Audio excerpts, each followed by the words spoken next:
Welcome, everybody, to the latest episode of the Interventional Endoscopist podcast. I'm your host, Mankanwal Sachdev. So this podcast is built for clinicians, innovators, and fellows who are looking to push the boundaries of advanced endoscopy, and specifically advanced therapeutic endoscopy, while also navigating the real-world operational and business landscapes of our specialty. So today, I'm diving deep into a topic that's fundamentally shifting how we approach complex mucosal resections. Um, uh, as well as third space endoscopy. And for years, endoscopic submucosal dissection, or ESD, has been recognized as a gold standard for end block resection of complex lesion. As far as we're concerned as therapeutic endoscopists, it's relatively new on the block. And it's something that took a long time for people to learn. It has steep learning curves, and there's technical challenges, especially with equipment, energy, and techniques that keep it largely centralized in high volume academic hubs. But that landscape is changing, and the emergence of advanced multimodal energy platforms, something similar to what Creo Medical and its Chroma system with the Speedboat device is helping to reshape.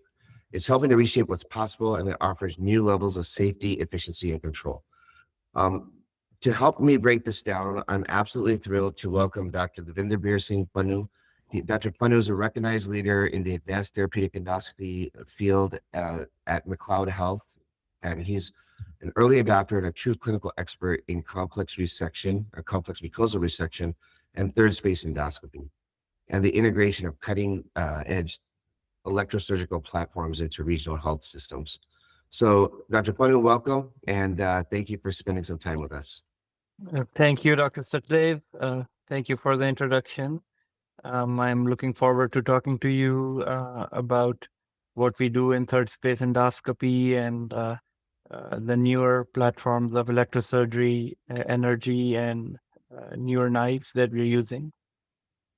So it's really a pleasure to have you here. And just for the audience to know, we actually got to meet each other for the first time when we met at an alumni reception, or you are actually the fourth-year fellow at Northwestern for one of the conferences or meetings they had.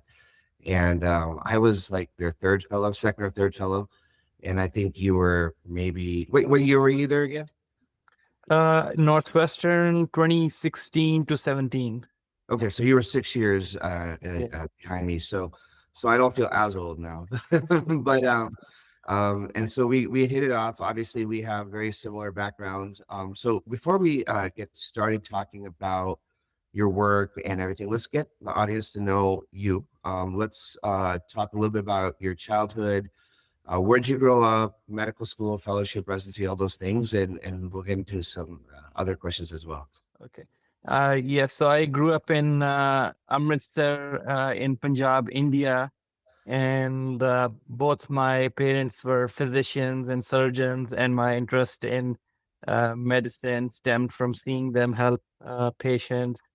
My medical schooling was in Maulana Azad Medical College in New Delhi, and subsequently my residency and fellowship were at University of Florida in Gainesville, and as you mentioned, advanced endoscopy fellowship at Northwestern.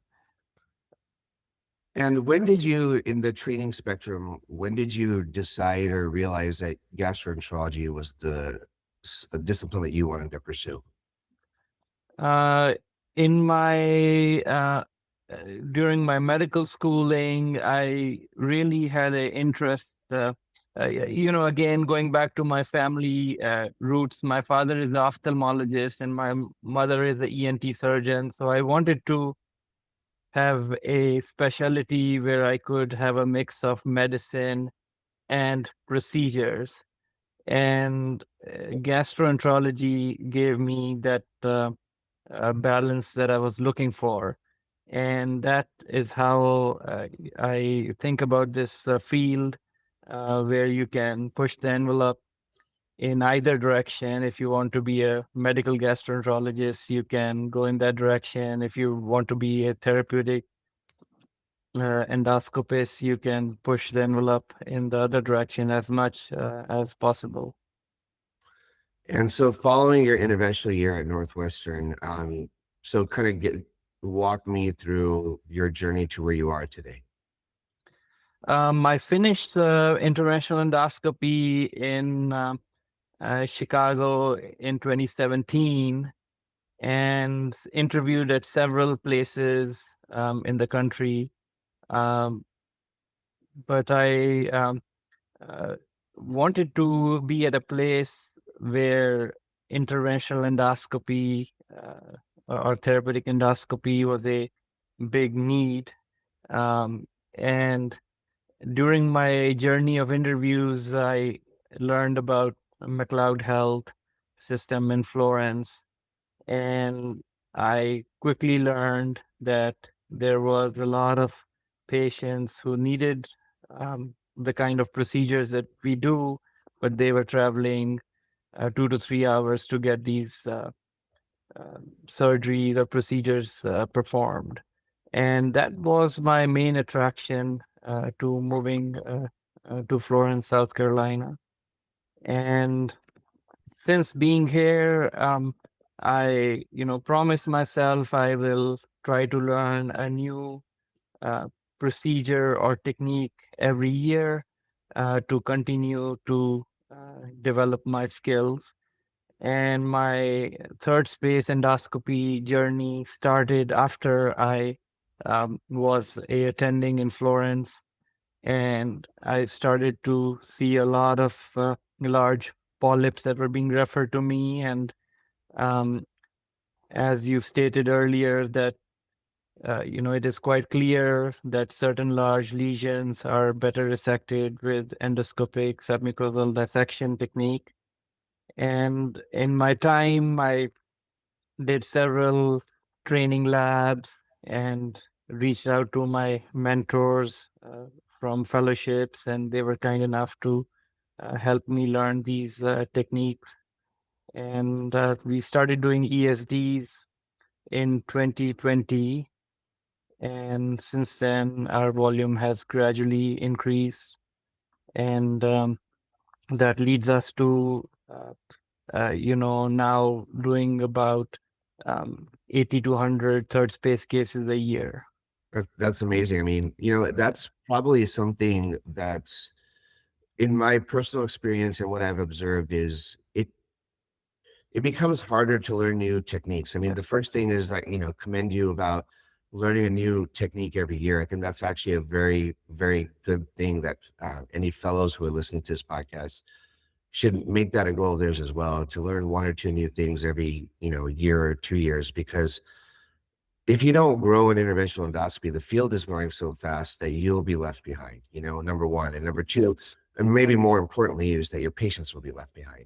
And it's also really hard because the other thing that you mentioned, that a lot of graduating fellows, we're in June right now, and so many of these fourth year fellows right now are already set. But when they look back on it, finding a job today in interventional endoscopy seems easy because of all the locum offers that we all get and everything like that. Right. But it's finding the right job is challenging. If you want to live in a large metro in a top 10 size city in the United States, you have to make a lot of sacrifices. You have to say, okay, well, I'm willing to be 30% interventional or 50% interventional, whatever the balance is, or I'm willing to be the guy who only does cholangioscopy. And and I think it's important because to find the right location, a place that you think you're going to be happy, where you're going to be able to take your family, raise them,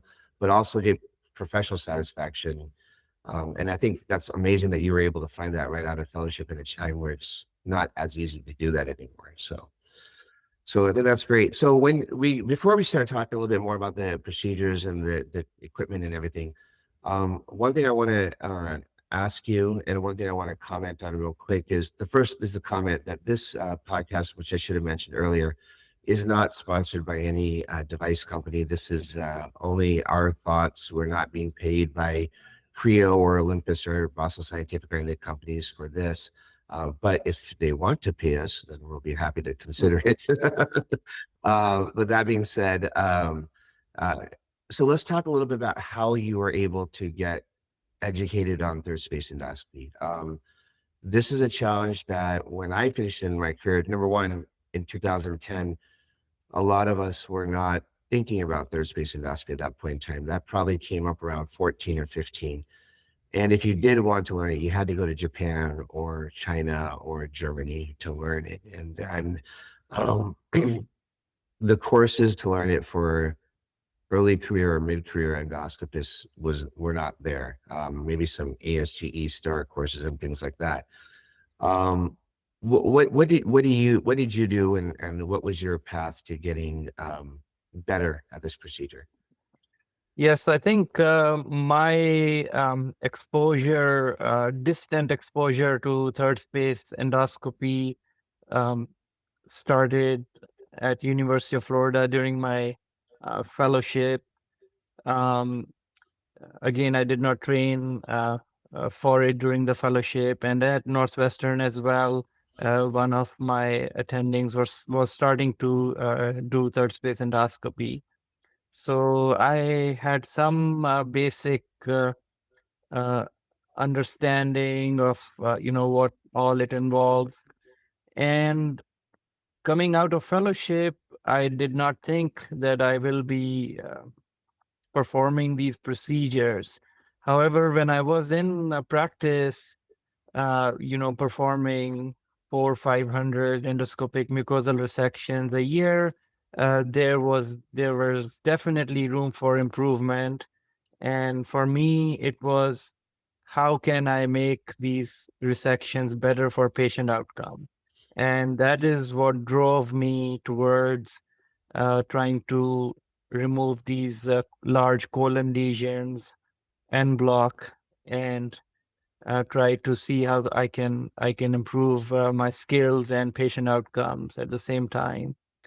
And I initially, started with a snare tip incision around polyps, uh, uh, and then EMR, and that started again my understanding of the technique. And then several uh, product companies, they have courses that they can help you with in training in animal uh, labs. And then there are some mentorship programs where you can be provided mentor for doing your first few cases. Mhm. Um, and again, picking the right patient, explaining to the patient what you're trying to do and the risk of the procedure is extremely important. And then also picking the location of the procedure. If you're performing third space procedures initially, where can you have the most scope control? What locations in the GI tract uh, are you most comfortable with managing a complication if it were to happen? Right. So I started doing ESDs in the rectum first, and it took almost, I would say, approximately 1 to 2 years for me to get really comfortable in this. Um, uh, Especially, doing only esophageal, gastric, or rectal lesions. Mhm. And then I slowly expanded to other parts of the GI tract. Another very important thing is to block enough time for these procedures, not be pressed for, you have to do a large polyp resection and then you have 5 ERCPs that are waiting for you.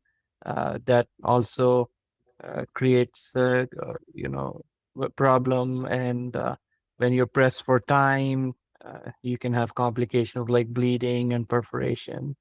So it's extremely important to block enough time for these procedures in the beginning.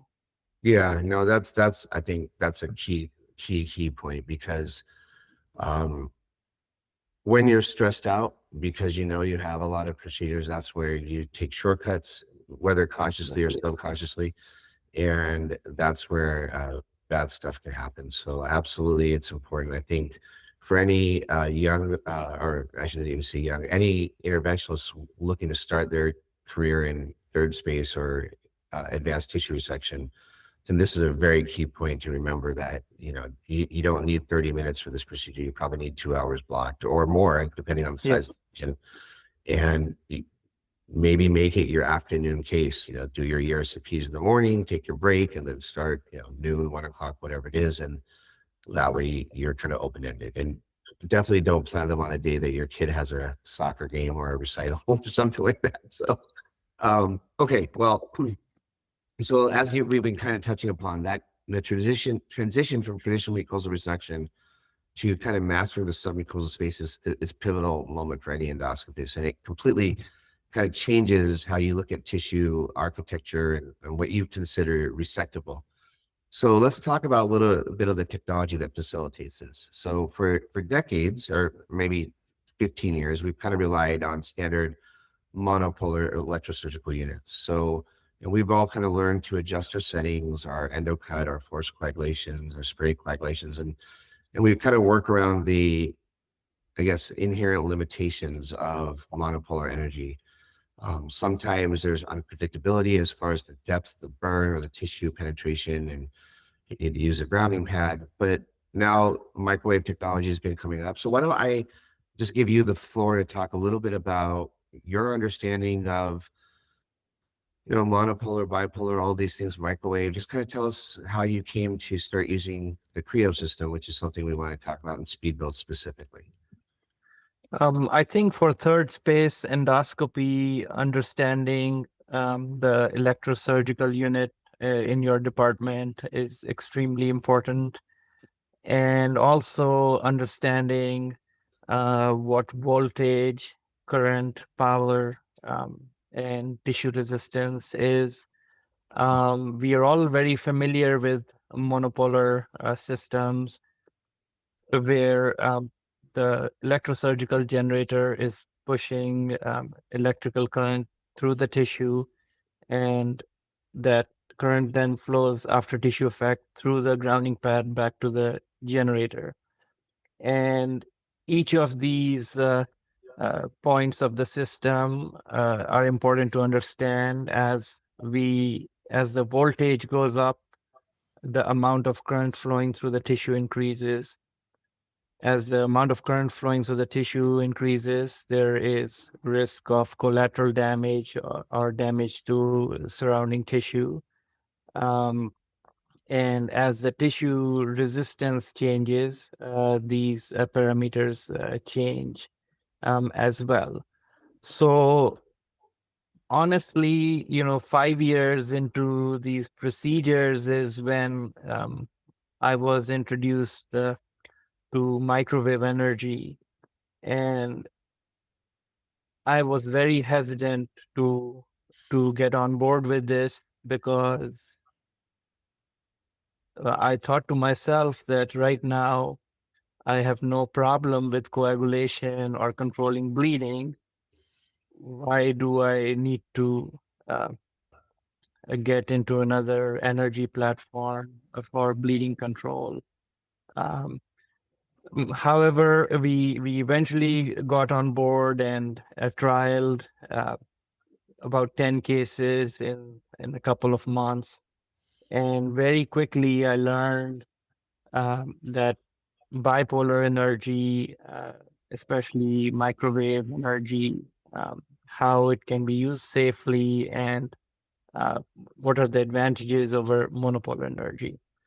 And the biggest advantage, again, comes down to understanding the energy. Microwave is using extremely high frequency radio frequency waves and creating sort of a electromagnetic energy around the device, and requiring less voltage to cause coagulation. Very important to know that the return electrode is on the knife itself. So the current is not going through your whole body back to the generator, but the current is going through the knife to the tissue back to the knife. So there is definitely less collateral damage to tissues in the surrounding. And you kind of mentioned earlier with the traditional systems as tissue resistance changes during a procedure, which for people who aren't familiar is as you're cutting through a lesion, sometimes it's thicker, sometimes it's thinner. Well, usually it's thinner when you're cutting through it, and there's more fluid or edema, so that can help affect the resistance of the tissue as well. So you may not get the more accurate cut. So with this being on there, does that help negate that problem with the tissue resistance having variable requirements? Yes, so in bipolar system, your return electrode being on the knife, you're working at the area of target only. So other factors in the body do not affect the flow of current from the knife to the tissue and back to the knife. Versus if it is a monopolar system, even the location of your grounding pad, whether it is on bony structures or how far it is from the site of surgery, affects how much voltage is required to complete that circuit. Mhm. And in this bipolar system, you are only working at a local area. And then there are some other characteristics of the knife that I really like, which is the structure of the knife. Mhm. Uh, I really find that when we do the initial mucosal incision, because of the shape of the knife, I get a wider working space to begin with, Mhm. versus when I use a needle type knife. And because I can use both the edges of the uh, sort of the spear shape, you can use the tip and both the edges to create the initial mucosal incision. And that creates more working space with the initial mucosal incision. And the second thing I like about the knife is that one side of the knife is non-conducting. So if you're trying to protect a certain surface, you can face the non-conducting side onto the surface you're trying to protect. Yeah, I think that's actually really important so personally for me, my ESD practice has not been as robust as I like it to be. I've had a hard time kind of for different reasons, which are unrelated to anything other than just politics, but I've had a hard time getting a program be consistently started. And one of the things is every time I start getting into ESD personally is initially I've always had a hard time trying to identify exactly where the mucosal layer is, and I mean the muscularis is, and things like just recognizing the first few cases was a problem for me. And I really like the fact that when I did use a microwave, as you mentioned, you have the non-conductive side. So once I realized that this is the muscularis, I can kind of basically position myself so that I don't go too deep and perforate, because that's obviously the biggest fear. But those fears get better with time because we also have better devices to close those perforations as well. So, Mm. okay. And what about, you mentioned coagulation. Let's talk a little bit about that with the microwave energy. How does that differ from based on some of the traditional monopolar devices? So microwave energy consistently uses a lower voltage, uh, and which again comes to the technology where rapid oscillation of molecules in the vicinity of of the knife leads to quick desiccation and coagulation, and return to the knife. Mhm. So anytime you're doing these procedures, we have to be very cognizant of any collateral damage in the surrounding tissue, as it can present as a delayed perforation. Mm. Um, so that is the key uh, thing to remember here is use of low voltage for coagulation, and that is very, very critical. And visually, do you see anything different after you coagulate with microwave versus traditional heat? I see less damage to surrounding tissue, but in anecdotally, again, no studies on this, but I've noticed that distal rectal lesions, where the lesion is going to the anal canal, um, I have noticed less pain in patients clinically when they're waking up. Um, in those cases, I used to have patients, with a pain lasting for a few days, Hmm. especially when the dissection goes on to the anal canal. Yeah. And that I have definitely noticed. That makes sense too. I think if you're using lower voltage, that means less burn, and that area is very sensitive for patients. So, I mean, and I guess that makes a little bit of sense. But it'd be an interesting thing for someone to study. So that's actually excellent.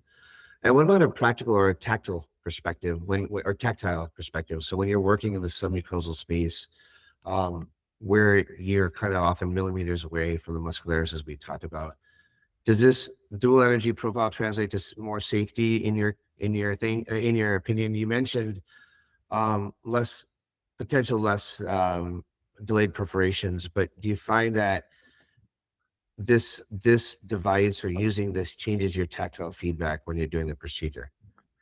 Uh, what I have noticed is that the knife does use a pure cut for the cutting current, and um, you have to be very good at scope control, because when you're on pure cut, uh, if you're going too fast, it will basically cut through anything that you're going towards, Right. and you have to carefully uh, navigate and understand that, and coagulate any large blood vessels before cutting through them.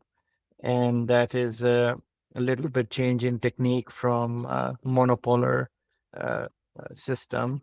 But also, your surgical techs will need some training to use this knife to help you rotate and understand that, what is our direction of cutting, and how the knife contact with the surface will have the best outcome in what we're trying to do.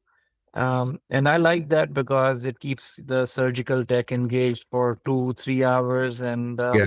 it's actually, I feel it's working out very well. And several of our staff in the room, they've mentioned several times that they really like this using this knife as well. All right, so let's pivot real quick to the procedure itself.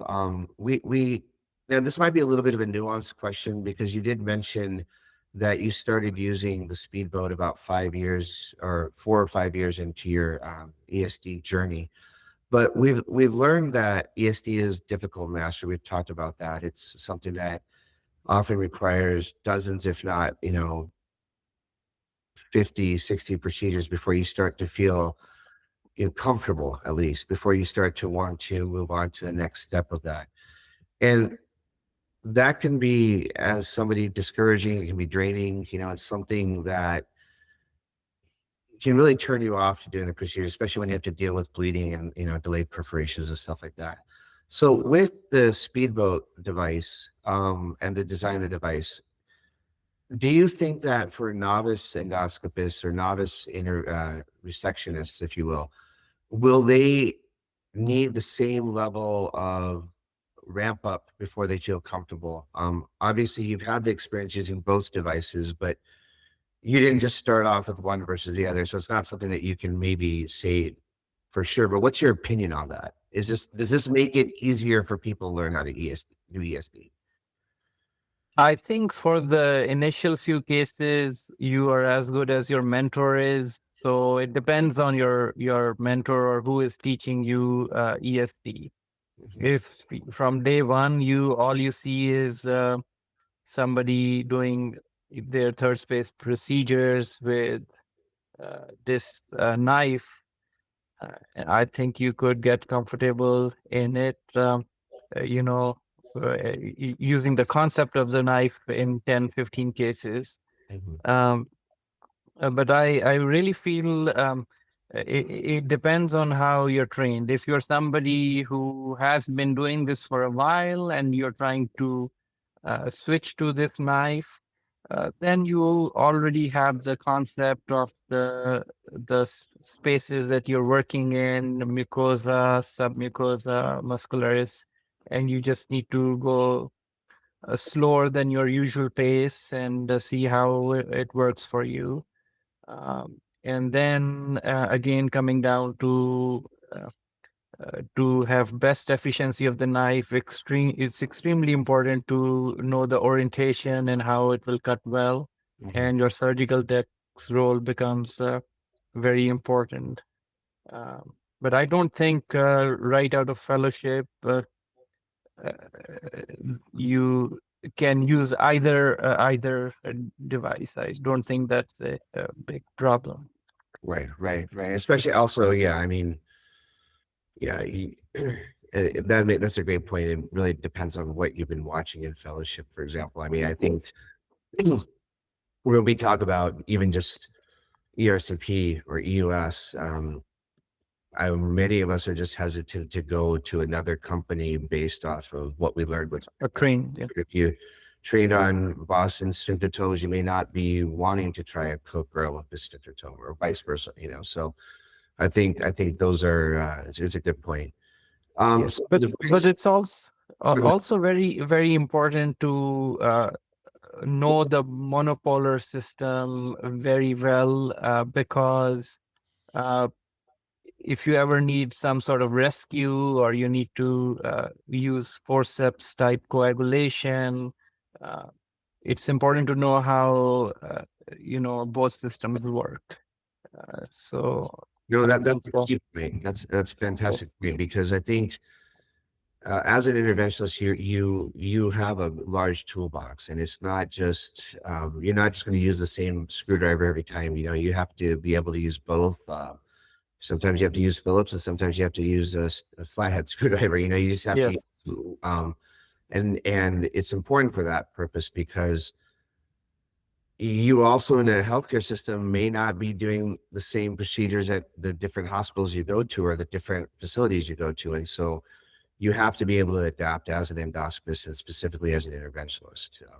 And the more varied your experience is, the better you are as a proceduralist, I think. So that's important as well. On the speedboat, we talked a little bit about the shape. We talked a little bit about the cutting edges, um, the hot and the or cold, if you will, sides. We talked about the endotech having to maneuver the device for you. One thing we didn't talk about, which I wanted to bring up, is the injection yes. capability of the device. Let's talk a little bit about that. Yes, so I think the injection capability is very good. I use a viscous solution, and I feel very good about the knife being able to inject. In fact, I will rarely use needle injection even for the initial lift. I'll use the knife to make a little cut and then inject in that cut, and that will lift the mucosa.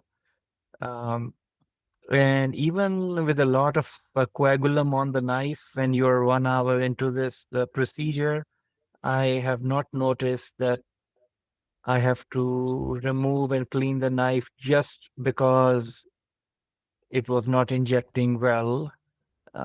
We do remove and clean it for other reasons, but injection has not been a problem. Yeah, I'm wondering if anyone's studied that, actually, if anyone's kind of just observed ESD procedures, uh, cri- you know, uh, with bipolar and monopolar devices, and just see, you know, how often do you have to take the knives out or the needles out to clean them? Is it more with one technology or less with the other? I'm not sure if that data exists, but that'd be an interesting question for someone to answer. So, um, Yes. I mean, the And Sorry, go ahead. Yeah. And in the same lines, you talked about removing the knife, cleaning it, and each of those steps are time consuming. And if you can complete the whole procedure with one knife without having to switch between uh, other coagulation forceps, that also is a big time saving during the ESD procedure. Absolutely. And I think, we hate to say this, but the truth of it is, and you work in a system and you're running the lab and whatnot, time is money. So obviously for any endo lab, the longer your procedures are, the reimbursement doesn't go up for us as endoscopists. It might for certain surgical specialties, but for us, it doesn't. Also, these devices are not cheap. Whether you're using a traditional ESD knife or you're using a speedboat device, they're not pennies. They're hundreds of dollars. In some situations, they could be 1,000 or more. And so the more devices you use, the longer you take, um, your lab will be less happy with you down the road because you're costing Yes. them money. When they have to pay to do a procedure, that becomes a problem. And that actually will lead us into a part of the conversation a little bit later that we talk about is how do you get this into your system and how do you convince your healthcare system that this is the right device for them if you want it or if you believe in the technology? Because I think that we as endoscopists really love getting all the new toys and getting the new things here, Mm. but we forget often that there's a cost associated with this. There's the whole business aspect of it, ROI, return on investment. If a hospital's going to spend $80 to $100,000 on getting a new system for you, how long is it going to take them to make that $80 to $100,000 back? And I think those are important things to think about. But let me see. Let's see. So we talked about that. So yeah, just kind of walk us through that. When you decided you wanted to you trialed the device and I think you said about 4 years ago or 4 or 5 years into your ESD journey, you liked it. Your colleagues and you liked it, so you decided to go with it. So let's talk about that business, the operational, and the logistical situation there. Yes. So, first of all, for me, ESD has always been about, helping the patient. Again, in the place or where I practice, patients are traveling 2 to 3 hours to get these procedures done. Um, so I never thought of these procedures as any kind of revenue generation for myself or the GL lab. It was all about helping the patient with these large lesions, trying to avoid surgical resections, um, and providing quality care. And I think when you start doing ESDs, that is extremely important to keep all finances out of the picture. You're there to help the patient remove the lesion and have good outcomes. Um, and every practice is different. Right now we have sort of three models of practices. One is academics, one is hospital employed, sort of a hybrid system, and then a private practice. So the financial aspects of each of these practices are different. I'm a hospital employed physician, um, and our hospital vision aligns, with this, that it's all about helping these patients out and doing a quality work.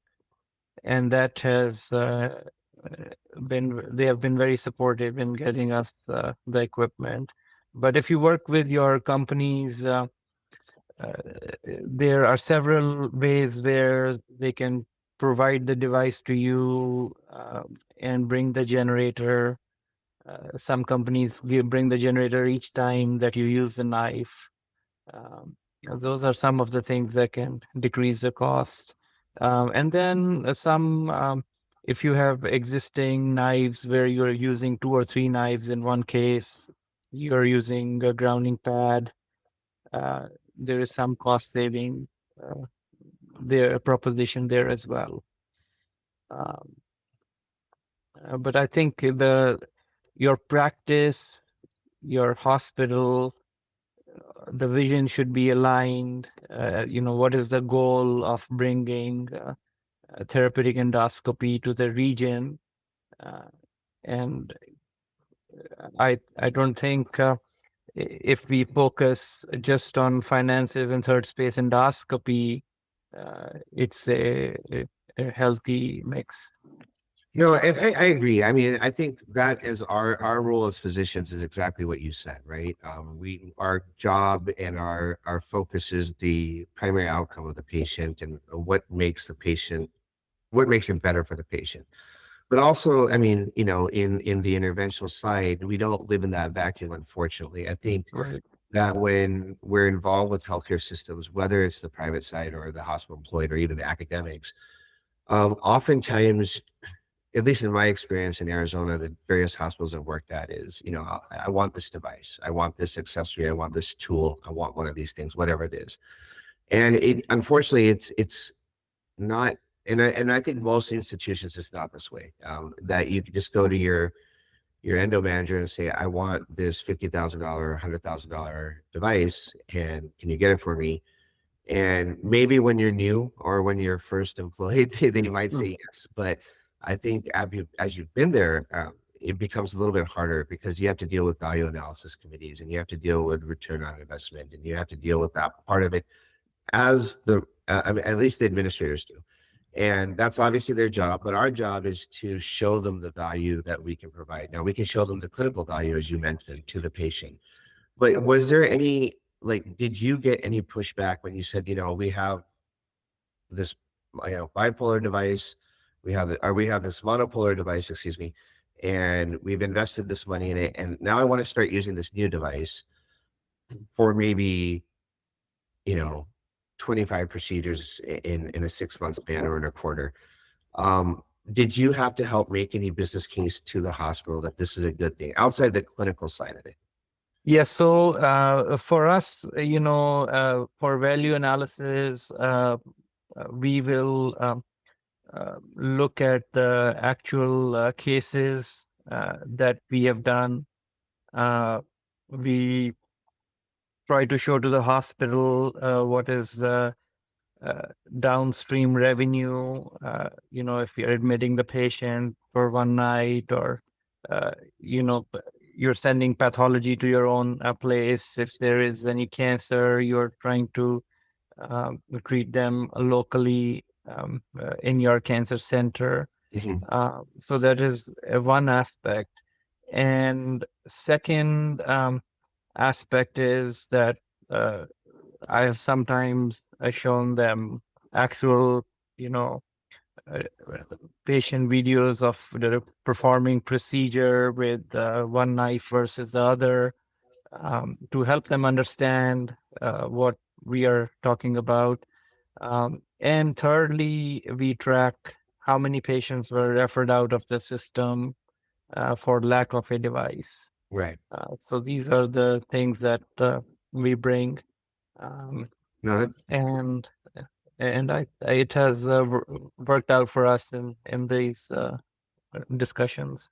no. So I think those are actually very valuable points. I think if you highlight, the transfers, the downstream revenue, which I think has been an important thing that many interventionalists have used just for simple things like getting an EUS upgrade, even that kind of thing is important for talking about downstream revenue as well, but also highlighting the reduction in procedure times potentially, maybe even um, allowing for more procedures to be done on the outpatient side and mitigating some of the costly complications like delayed perforations and severe bleeds. And that's kind of what they need to hear, I think, too, from the C-suite side.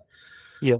And, I mean, beyond that, the operational side of implementing any new device, an advanced endoscopist is only as good as their team, and so when you have a new device and you have to also invest in, or you have to have the company invest in training your team so that you're as successful as possible as well. And what was there any blueprint that you used specifically at McLeod when you brought this device in to get the team up? Did you just rely on the company to do the proper training, or did you guys do anything extra in addition to that? So most of our surgical techs, again, learned ESD as I learned with, using the knives over the years. So they were familiar with the concept. And then, yes, we had the Creo team help us train them as well. And in fact, we still, they're present for every case to help our surgical techs with anything they need. Yeah. So the support from the company has been very good. And that's another important thing. I think not all companies do a great job in supporting their devices. I mean, I think I shouldn't even say companies. Not all reps do a great job. I think some reps do a fantastic job, and others maybe don't show up as often as they should. And I think for any industry partners who are listening to this podcast, I think that's something to remember, that the more you're present, the more likely your device is to be used, and the more likely it is to be used correctly. And that's the most important thing, because when it's used correctly, then your patients have a better outcome. So I think in order for them to be successful, they have to invest the time as well, which is sometimes lost on some of the industry people I've worked with over the years. So let's kind of look towards the future. It feels like this third space field has really started to take off since about 2019 or 20. I think that's kind of when more and more people, I mean, it was starting in the 13 or 14 timeframe, but I feel like it's just kind of ramped up over the last 5 or 6 years. In fact, when I was running the therapeutic endoscopy fellowship program here in Phoenix, I would read everybody's personal statements, and more people, I think, were saying, I want to be the next greatest third space endoscopist. And, this was kind of what people really wanted in their training exposure, which was easy for me because we didn't offer that. So if you wrote that in your personal statement, I didn't interview you. So because I was like, I can't teach you that. But as we look to it, we're kind of scratching the surface of what can be accomplished in the submucosal space. And with these highly refined energy platforms and these devices, where do you see this technology, specifically the microwave and this generator for Creo, where do you see that going over the next 3 to 5 years? Are there new indications, wider adaptations of this device or this technology and the foregut behind that? What are you kind of excited about? I think there will definitely be a wider adoption of the device and technology. I think it can be safely used in all areas of the GI tract. And it would be something where, bleeding control, you're not that nervous about bleeding control anymore going into third space endoscopy. So I think that is really important, especially in the beginning when you do a mucosal incision and there's bleeding immediately. And in the beginning, that can be very intimidating. Mhm. And if we have confidence in a technology where you feel that you are in full control of one aspect of the procedure, I think there will be widespread adaptation. I think there may be other uses of the knife outside of third space as well, in peptic ulcer bleeding or other use cases where coagulation with, again, less surrounding damage is required. So I think there will be many different uses. I just thought of something, and I'm just curious. And regardless of this device, have you ever used either speedboat or coagulation forceps for a Dulafoy? I don't know that. Are people doing? Is that something that you can do? I've used it for the coagulation forces for Dulafoy. I've not used Speedboat yet. Did it work pretty well on the Dulafoy?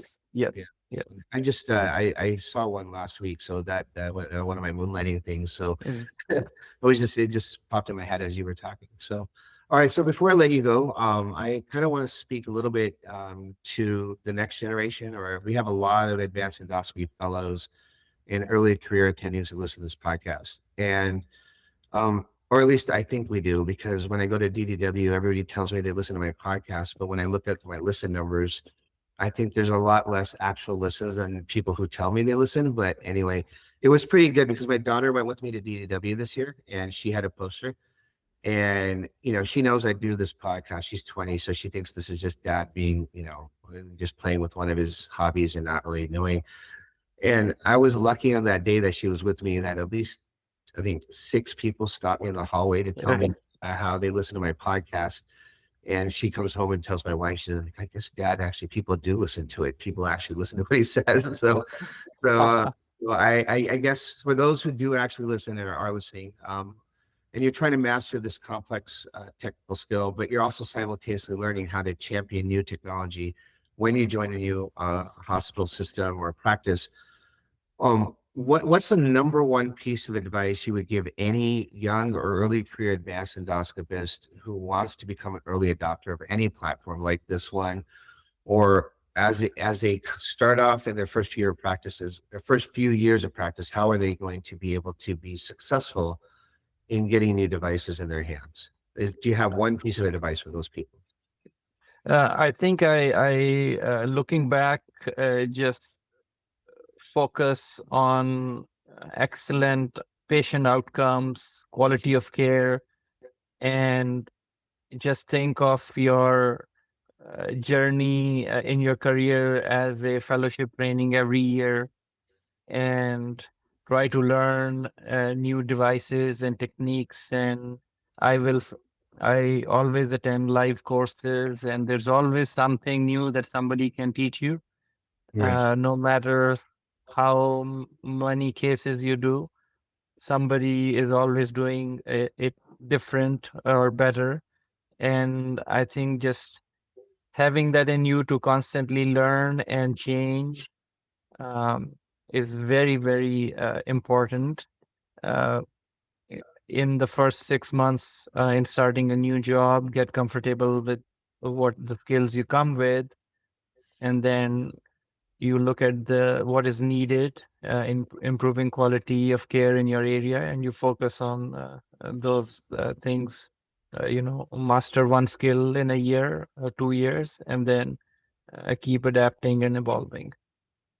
Yeah, and I think what you just described is, I think the best term for that is clinical humility. I think if you're humble with what you're doing and you know your limitations and you treat everything in that regard and you're willing to learn and you don't walk in saying, well, I was trained by the number one endoscopist in the world and I know everything and nobody else can teach me anything, you're never going to progress, right? But you might progress, but you'll progress with a lot of complications and a lot of burned bridges. But I think if you approach it the way you just described, which I term as clinical humility and a deliberate dedication to practice, and you learn how to communicate in the language of the administrators, I think that's another way to be very successful. So I want to thank you, Dr. Pannu, so much for coming on the podcast today. I know it's a Saturday and taking time away from the family is always challenging. So I really appreciate your friendship with this and your help. Also, for my listeners, my kind of traditional thing that if you are struggling or having any issues, it's okay. Everybody deals with mental health or momentary depression or anxiety or things like that, or even imposter syndrome. Completely okay for that to happen. Just make sure you reach out to somebody and talk to them about it, whether it's a colleague or professional help. Just make sure you address it early when you're dealing with that. And with that, I want to thank everybody for listening to Dr. Pannu's story and discussion about the speedboat system as well. If you enjoyed this episode, please drop a like, subscribe, or any of those type of things. And if you're an industry company and you want to sponsor one in the future, let me know. So anyway, thank you so much. And thank you for your time. Thank you.